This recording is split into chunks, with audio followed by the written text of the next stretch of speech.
Hey everybody, welcome back to Mixing Music Analog and mixingmusicanalog.com and here on my YouTube channel. And in this video, I am going to answer the top 4 questions that I get every single week in email and or through YouTube comments. Questions that I've answered before inside of other videos that were part of other larger topics. But I keep getting these questions over and over again, and they require some detail, some explanation.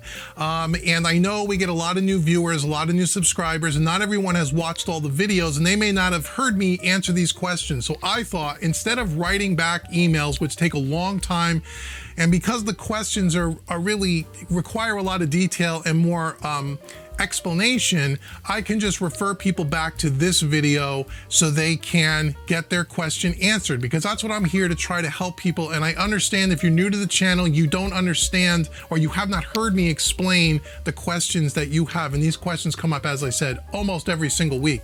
So a couple of things. There's 4 questions here that I'm going to answer. They're going to be time-stamped in the description box below, so you don't have to sit through the whole video if you don't want to, but if you do, I really do appreciate it and it helps me, and some of you will, I know you will. So that's the first thing. I'll write out the question in the description box and I will timestamp it so you can just scroll through and get your answer. Number 2, the comment section for this video is going to be disabled, and the reason why is because once I've answered these questions, there's nothing really else for me to say.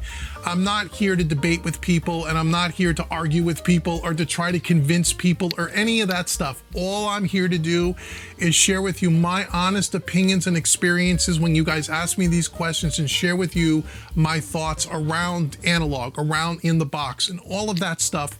And as I said, I've answered all of these questions in other videos, but they were all wrapped up around other topics, and you may not have seen that. Okay, so if you feel like you need to leave a comment and you don't want to watch the video because you can't leave a comment or whatever, I'm sorry. You can give the thumbs down and you can take off and watch something else. But for people that really want their questions answered, and you may be someone who's written in one of these questions, this stuff hopefully will answer it for you. And there's really not much else I can say beyond what my answers are going to be here, because I'm going to elaborate. Okay, so that's what we're going to do. So I hope it's helpful to some of you. Please like, share, subscribe. Let me know. You won't be able to do it in this comment section, but if there are other video ideas that you have, things you want to see on this channel that we haven't already done already, send me an email and let me know. Or go watch the other videos and leave it in those comment sections, because I'll provide any kind of video that you'd like to provide. I thought this was important because I get these questions all the time. So that's what we're going to do. Okay, so question number 1, and certainly, and I have notes here with all of my bullet point answers so I can explain.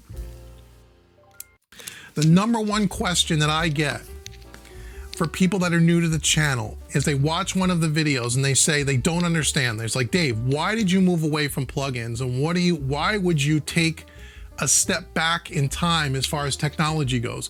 Why would you leave all in the box with all the great things about in the box and the editing and the recall and the plugins and all of that? Why would you leave that and go back 50 years in time and do this nonsense and all that nonsense? Why would you do it all?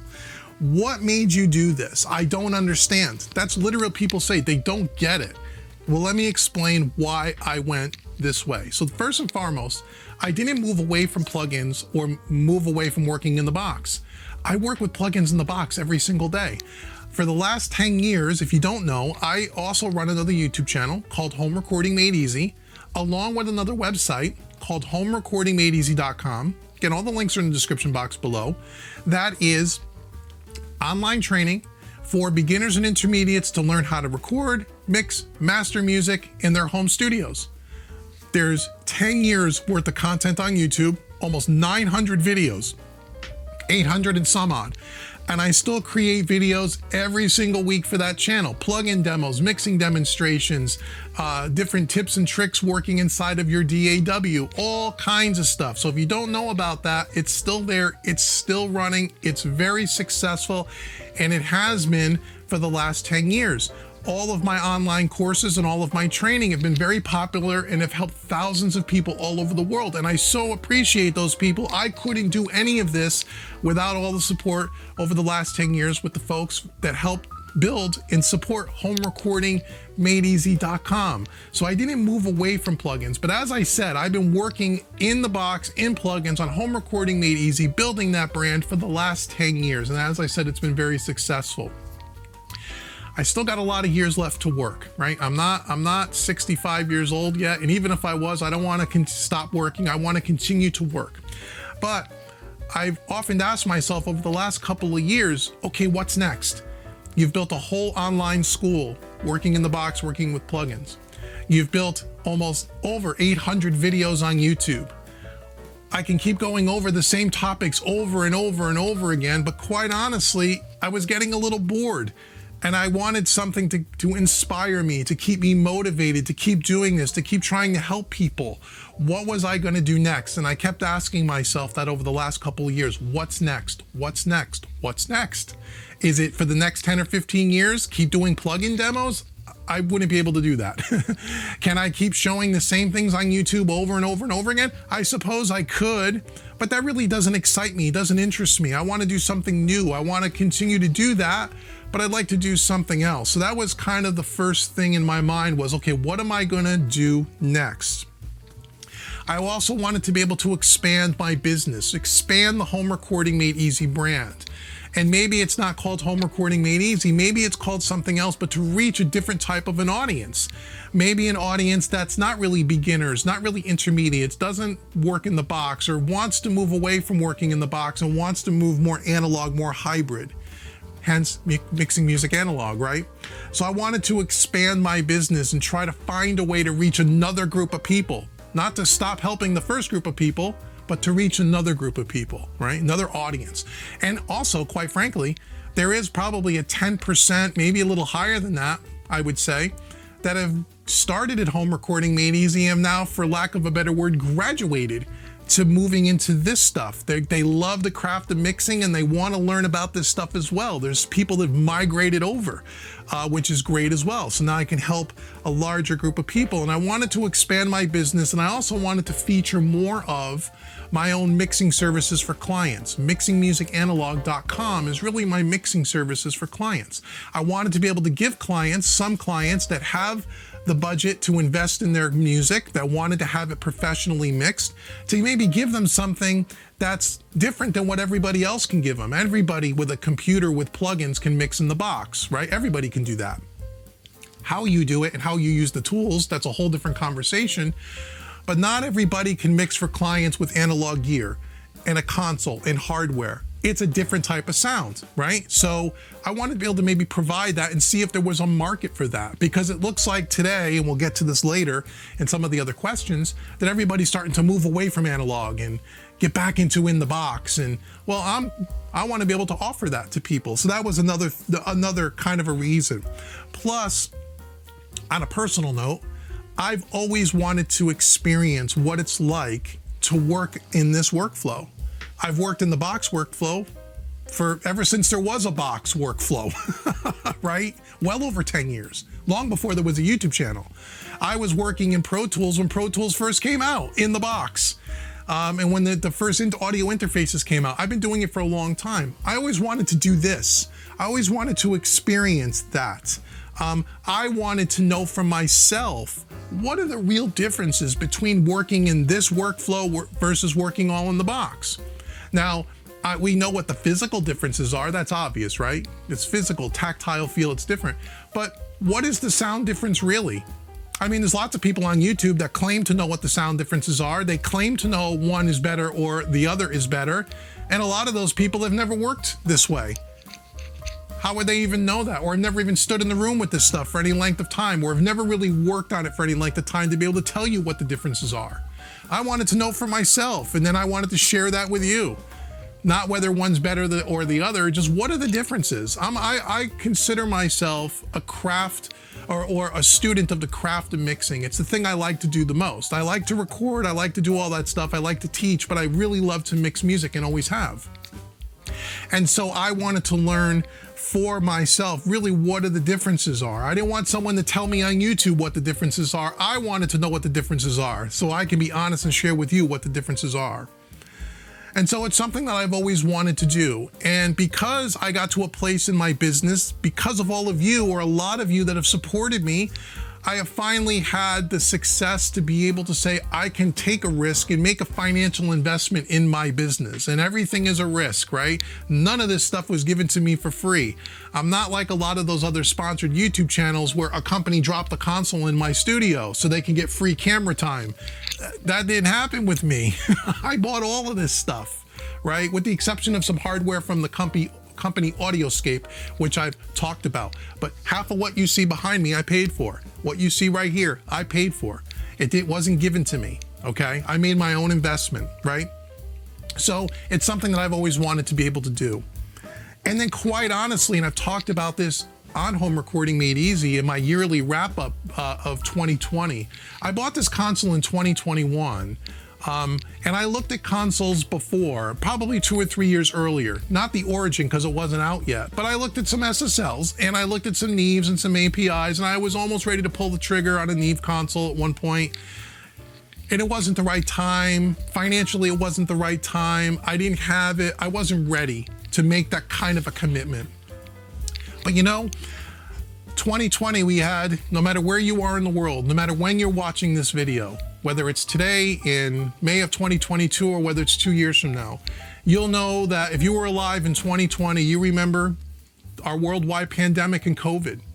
And COVID taught me something, and I mentioned this in a couple of my videos on Home Recording Made Easy, and it taught me something too. You know, life is short, unfortunately, and we only have a limited time on this planet. And I've always been a big believer in if you really want to do something in life, there's no better time than the present. Everything is a risk. There's no guarantee for tomorrow. And so if you really want to do something, when are you going to do it? And COVID really did that for me. That I've been talking about analog and a console for several years, and I kept putting it off and procrastinating. Oh, it's too much money. Is it going to be successful? What if nobody hires me? What if nobody watches my YouTube channel? What if nobody cares? Was this all just a big waste of money? I told myself that for 3 years. It was too much, too much, too much. And then I said after 2020, if I don't do it now, when am I going to do it? I'm not 25 years old anymore. I know I look it, but I'm not 25, right? I'm in my 50s. I'm a young guy still. But you know what? I could see the light at the end of the tunnel as far as my work career, and you know how life is. Everybody does, right? You have families, you know. If you have parents still alive, if you're lucky enough, you know. You know, if you don't do it now, when?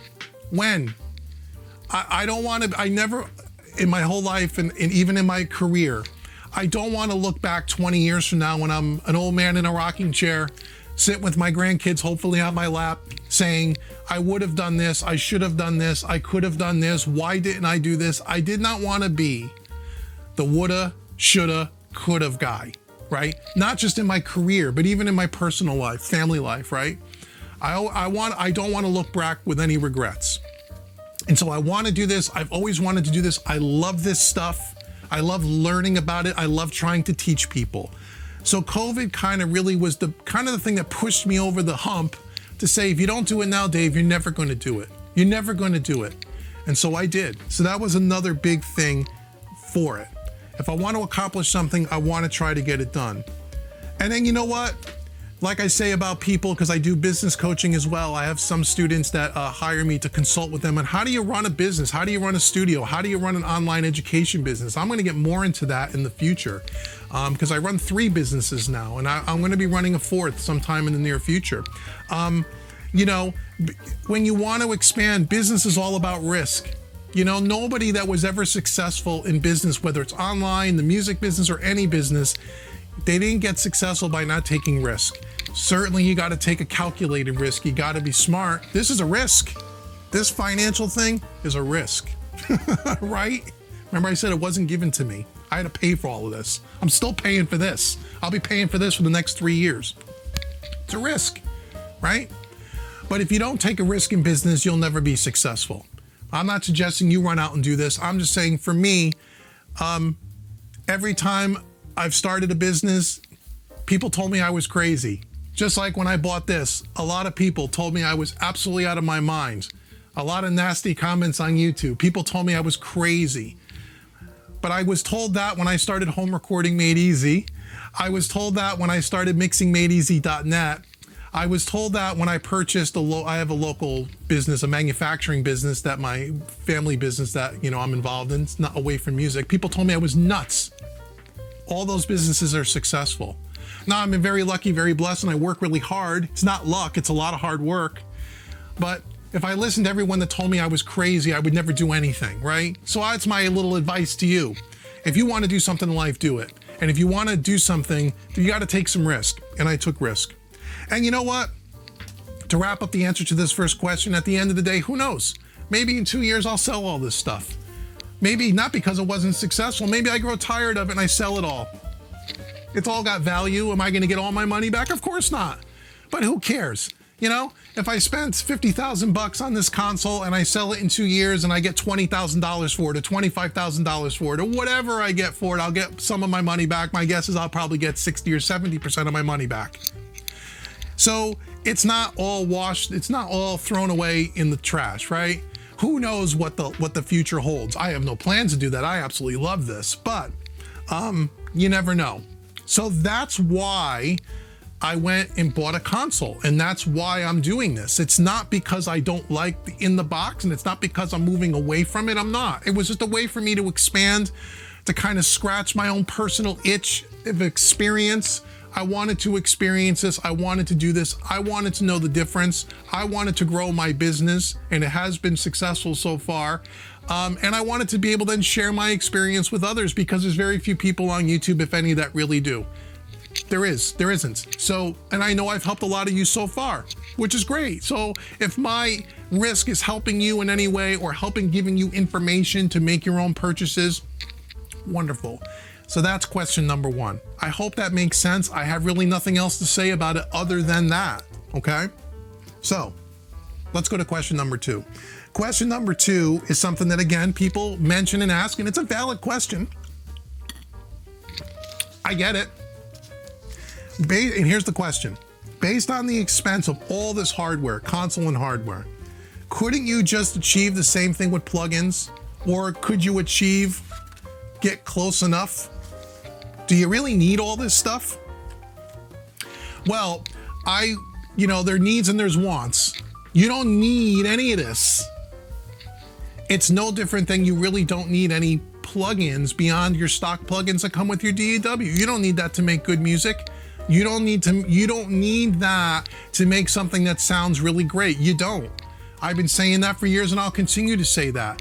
What you need to make good sounding music in your home studio is very minimal. You need a recording software, and I don't care which one you use, because they're all the same. They all have different workflows. They all sound the same. They do.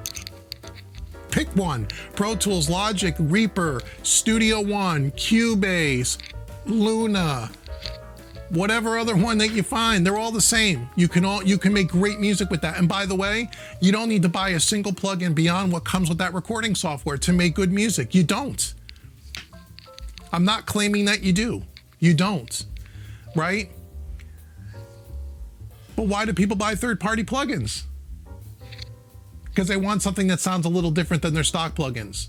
And again, different. I didn't say better. I said different, right? They sound different. They do. There's no denying that.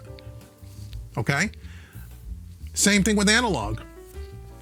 Can you get close to plugins? Yeah. Or can plugins get close to analog?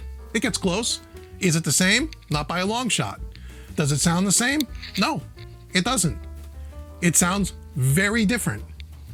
Again, I didn't say better, because that's subjective. What's better to you may not be better to me, and vice versa. And your point is valid and my point is valid. It's different. It's way different. Sounds way different. And if you ever worked with this stuff for real, not listen to what someone told you on YouTube, even guys like me, but actually got in the room and worked on the stuff, you would realize that it's different. It is. No matter whether it's an SSL, an Eve, an API, no matter whether it's LA2As, 1176s, Pultec EQs, doesn't matter. Analog sounds different than plugins. It's way different. Okay? So can you achieve the same thing with plugins? No, not the same thing. But you can achieve something that sounds good with plugins. But that's not why I bought this, as I said in the first question. I will tell you that it takes way longer to get to the final mix with plugins than it does with analog. I can tell you that for sure. Even if with all the templates and everything that you can set up, it is takes longer. Working in this workflow is much faster for me and for a lot of other people. That's not the reason to go out and buy it necessarily, but that is a fact. And the workflow is completely different. It's completely different from the physical obvious, right? It's way different than working with plugins. It's not just the sound, it's way different physically, okay? And so the analogy that I kind of make, and again, as I said earlier, I love both workflows. I use them every day. But what are the differences? Other than, wow, look at all this great stuff and you can put your hands on things, tactile, way different. Working on in the box of plugins with a mouse and a keyboard or a trackball or a trackpad, to me, feels a little bit more like working on a spreadsheet where you're squinting at the screen and you got to open up all your plugin windows and you can only typically adjust one thing at a time. That is a way, way different experience than working with this stuff. When you work with a console, when you work with gear, when you put your hands on stuff, it's an instrument in and of itself, to me. It feels like you're more part of the music, you're more part of the experience. It's a way different experience. So again, can you get to the same sound? With plugins, you can get close, but it's not the same, it is different. And that's okay, but that's what it is. And then the other thing that I say to people, because they say, wow, all this expense, if you can get close enough, why would you spend all this money, even if it's just a little different, right? It's a little different. Is it worth all this money? Well, again, I bring it back to experience. Now, again, this is only my personal opinion. It's not the end all be all. It's my honest opinion for someone asking me this question. I love analogies. I kind of say, I hear what you're saying, but why do some people drive a BMW or a Mercedes or a car that costs $50, $60, $70, $80,000, Cadillac Escalade, whatever you want to call it, right? Why do some people drive expensive cars? Couldn't you just buy a car that was half the price or 1/3 the price? You could buy a Toyota Corolla, Honda Civic, or whatever. I'm not making fun of anybody's car. You could buy a car for 25 grand, or a used car. Why would you buy a BMW or a Mercedes? They're both cars, right? They both have power windows. They both probably have comfortable seating. They both probably have, radios. Why would you buy one over the other? Right? The more expensive car is going to have more bells and whistles, certainly, but don't those cars both get you from point A to point B? Right?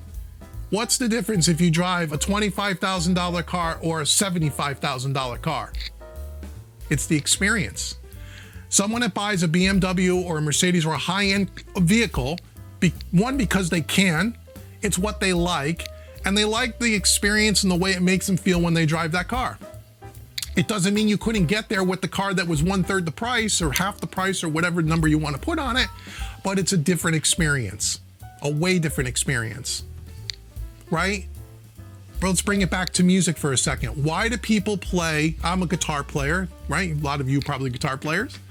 Why does a guitar player buy a $4,000 PRS, USA made PRS, or a $3,000 Les Paul, or a vintage guitar, right? Like 59 reissue Les Pauls, $5,000, $6,000, $7,000 guitars.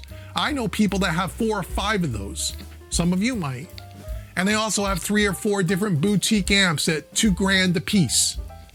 It very quickly, right? You have 3 or 4 guitars at $3, $4 grand each. You're at 10, 12,000. Throw another $8,000 or $10,000 in a handful of really nice amplifiers, and then they got a treasure chest full of guitar pedals, right? Got a few thousand, but you know what I mean? You get to 50 grand pretty quick. Why do people do that? Why not just buy a $400 Epiphone Les Paul? Why buy a $3,000 Les Paul? Now you could say one's made better than the other. That's true. But if you swap out the pickups and put the same kind of pickups in there and the same gauge strings and you set it up properly, wouldn't it play and sound great? Of course it would. But why do people buy more expensive items? Because they can and they like the experience. And maybe it's a reward to themselves for all their life's hard work. Who knows? So again, for me, can you get close enough with plugins? Is it worth the expense? Well, that's different for you, for me, right? Everybody's level is different, right? This may be completely obnoxiously too expensive and a waste of money to you. Valid, I respect that, right? That's totally cool. But those are the reasons, right? Right? You can get to this, you can get close enough for some people, but the sound is way different. The physical workflow and the experience is way different than working in the box. And unless you've done it, you don't know, right? And some people want that experience. Like I said earlier, I wanted the experience. I wanted to know, what is it like? And I gotta tell you, I love it way more than working in the box.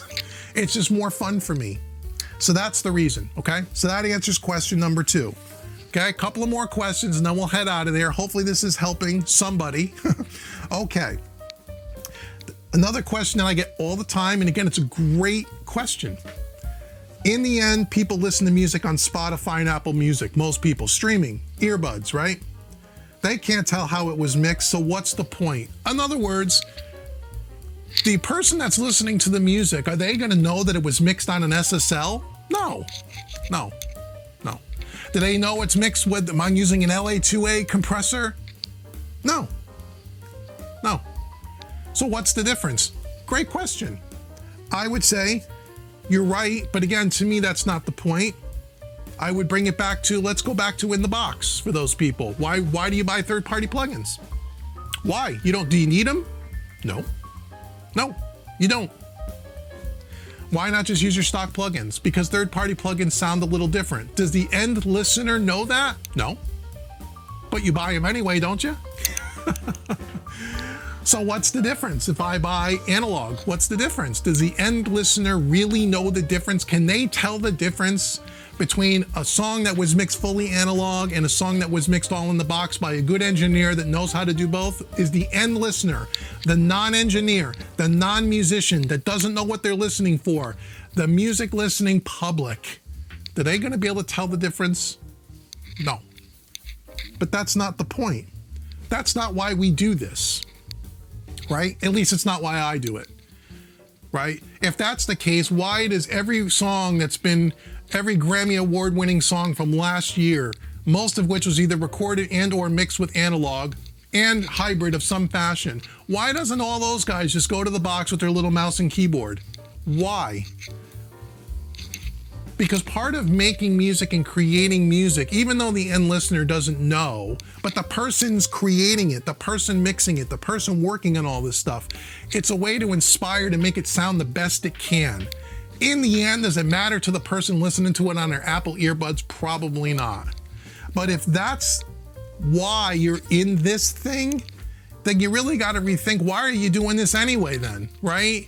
I understand the question. It's a good question. And there are people that ask it that are really just curious. They're not trying to be a wise guy. They really just, they're asking the logical question. It's a valid question. But then why do any of this? Right? Like I said, stick with your stock plugins, stick in your DAW, and just have fun. It's great. And because it doesn't really matter in the end.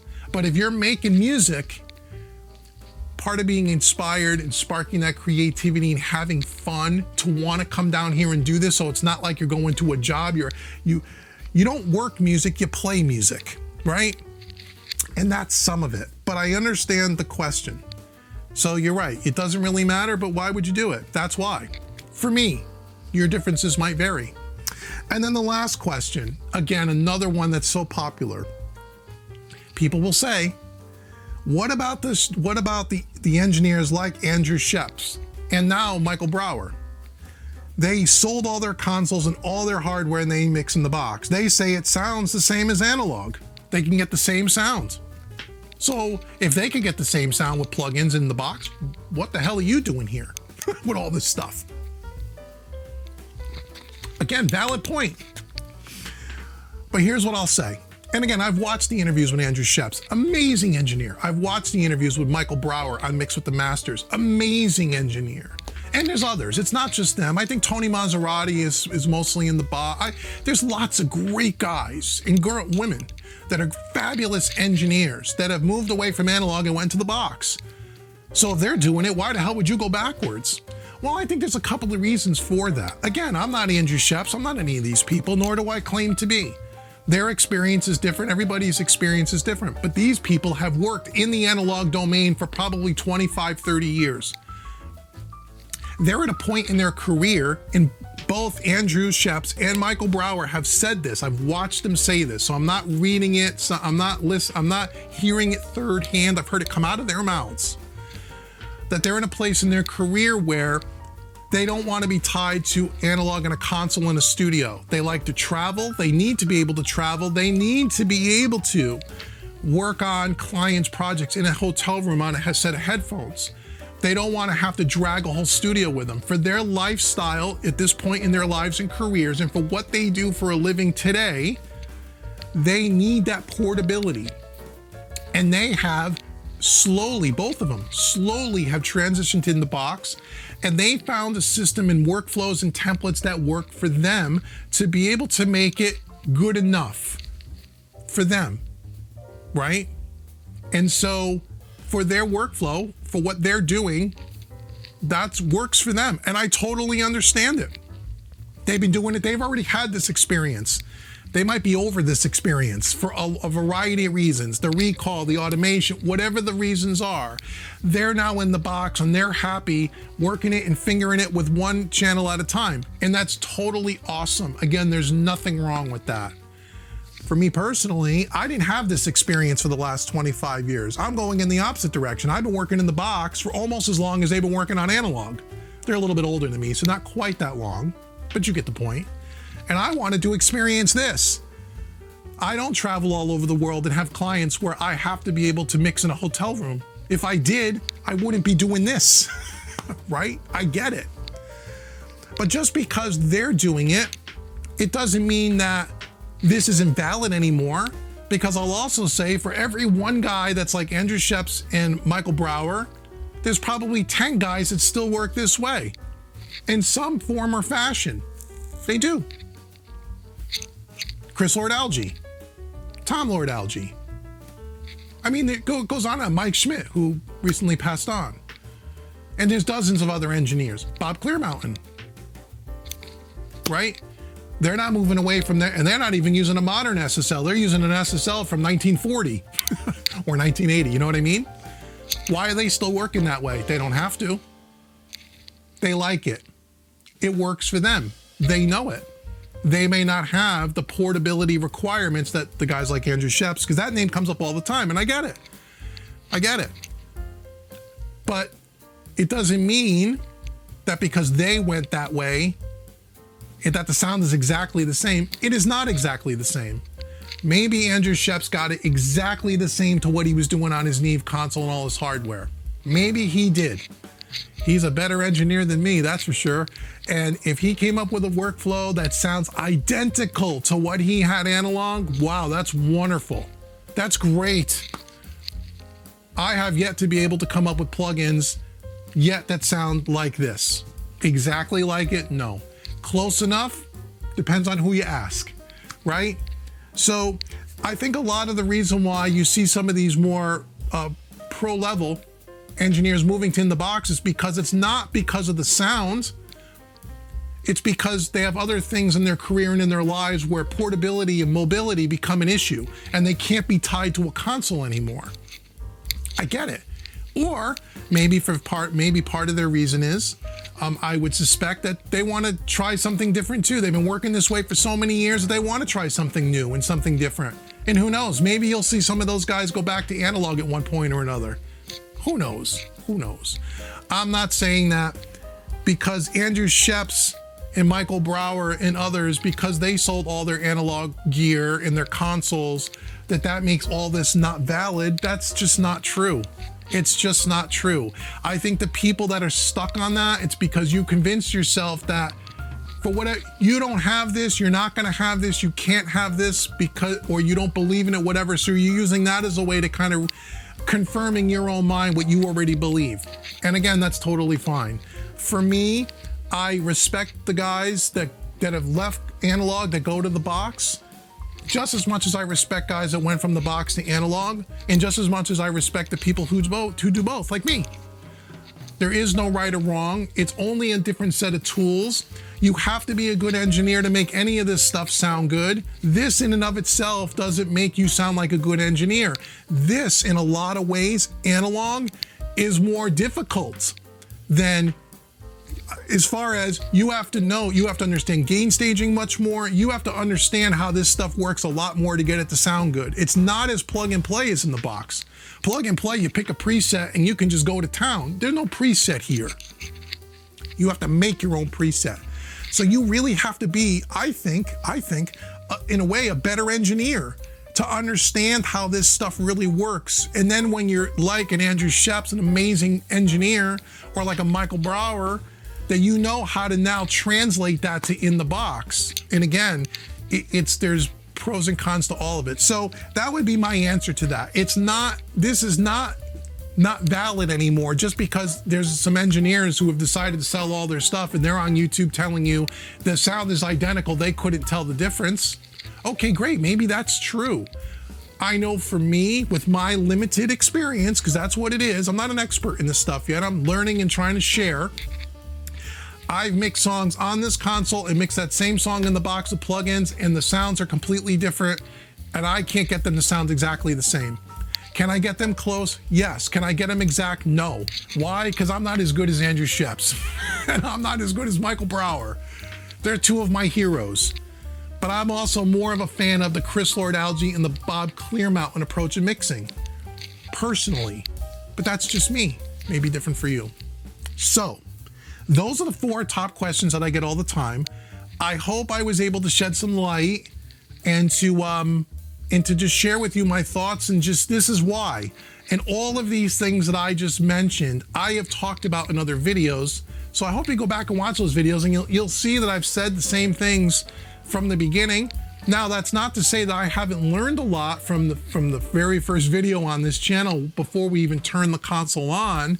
I had some preconceived notions of the differences in sound and such, and my opinion has changed over time as I've gotten more experience, and I've shared those thoughts and the things that I think differently about now. I've shared that with you here on this channel, and I'll continue to do so.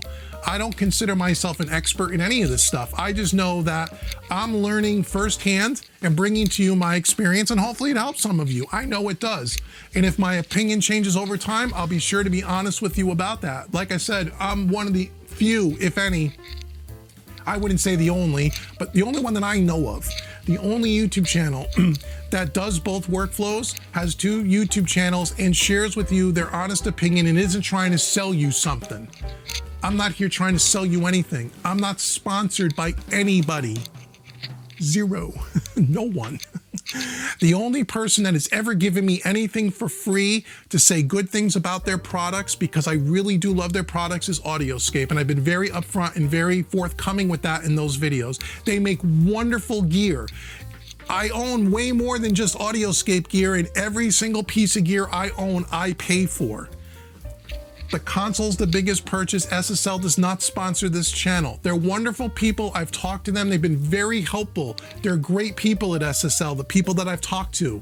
But they never gave me anything, discounted anything, sponsored anything in any way, shape, or form. I never asked them to, and they never offered to, and that's the way I like it. Why is that, you say? Because then Uncle Dave here can be honest with you, and I don't have to say anything good about something because someone is sponsoring or paying me. If I thought this wasn't crap, I would have said it and I would have sold it, right? But it's not. It's a wonderful console. It sounds amazing. And for people who are asking me, are people really hiring you? Yes.